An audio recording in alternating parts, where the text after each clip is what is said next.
আসসালামু আলাইকুম ভাই বোনেরা, আপনারা সবাই ভালো আছেন? আলহামদুলিল্লাহ আমরা অনেক ভালো আছি আপনাদের দোয়ায়। কিন্তু দেখেন, আমরা গ্রামে থাকি, গ্রামের লোক, আমরা গ্রামে বসবাস করি। আমাদের ঠিকানাই গ্রাম, গ্রাম ছাড়া আমরা বাঁচি নে হিসাবে।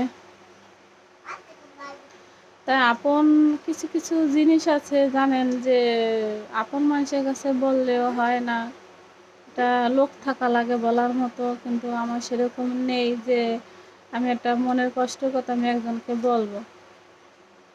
তা আপন মানুষদের যদি ভালোবাসেন, ভালো জানেন বা ভালো দেখেন, কিন্তু তারাই আপনার ক্ষতি করার চেষ্টা বেশি বেশি করে করবি। আর যদি পর মানুষদের যদি ধরেন তারা যদি ক্ষতি করে, তাতে কোনো দুঃখ হয় না। কিন্তু আপন মানুষই একটু ক্ষতি করলে অনেক কষ্ট হয়, অনেক দুঃখ হয়, যে যাদেরকে ভালোবাসছি, ভালো জানছি, আজকে তারা কষ্ট দিলে অবশ্যই খারাপ লাগে।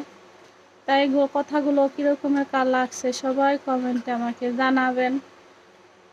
আর এই বোনটার পাশে থাকবেন, সাপোর্ট করবেন। আল্লাহ হাফেজ।